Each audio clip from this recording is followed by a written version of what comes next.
Hi, CJ here. In our previous Life Notes, we spoke about spiritual health. In today's edition of Life Notes, how do we grow spiritually?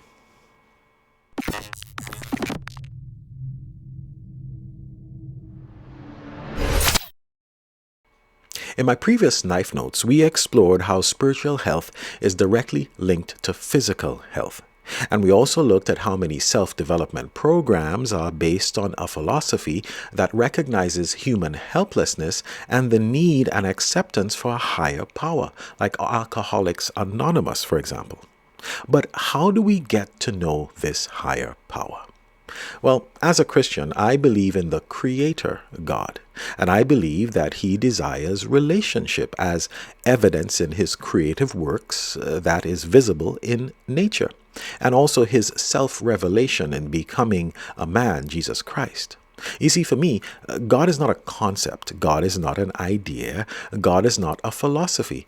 God is a person. And if we want to get to know God, well, you have to get close to Him. You have to surrender, at least provisionally, your skepticism and come to Him and say, "Hey, I'm CJ." When we think about relationships, brother, sister, father, friend, husband, etc., they are all built on 5 experiential blocks. And the health of the relationship is also based on the proper laying of those 5 blocks.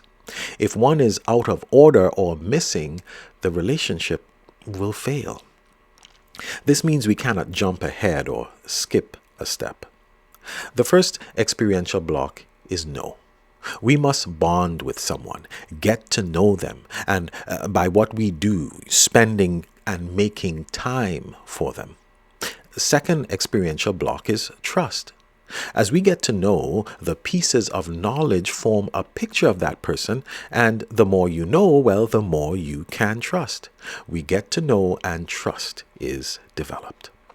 The third experiential block is rely. Following trust is reliance. We begin to meet their needs and they meet our own. The fourth experiential block is commit. That sense of belonging and healthy ownership we experience based on shared admiration and devotion. The fifth experiential block is touch or intimacy, the relational depth that occurs when all 4 blocks are correctly laid, creating an intimacy experience. The truth is, we get to know the Creator in the same way we get to know anyone else, through the 5 experiential blocks of knowing, trusting, relying, committing, and touch. And faith in a divine, or faith rather, is a divine gift that becomes more genuine as we spend time with Him. You see, God is highly communicative and He promises to guide us on our faith journey, on our spiritual journey. Here are 3 ways in which He often reveals His will for us. Number 1, through His Word. Now, YouVersion has an excellent Bible app with very good resources to help you on your spiritual journey. And I have a link to that app in the video description. Number 2, through providence or circumstances. God would often bring circumstances into our lives to reveal Himself to us. For example, I don't believe you're watching this video by chance. Number 3, direct communication to the heart. Sometimes He will impress upon our hearts His will for us. And you never have to be afraid to simply open your mouth and ask Him. Spiritual health is ultimately a lifestyle of spiritual growth that will supply the missing pieces and fill the empty spaces.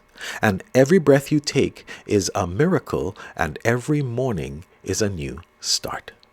I have 3 questions for you. How important is spirituality to your life right now? How often do you make time for spiritual growth? What are you waiting for? Remember, I believe in you, and you have my full support. I leave you with the words of Mario Veloso. Spiritual health is not a piece of information for the mind. It is a way of life which includes all we are, all that we do, all our hopes and aspirations, all the moments of our lives.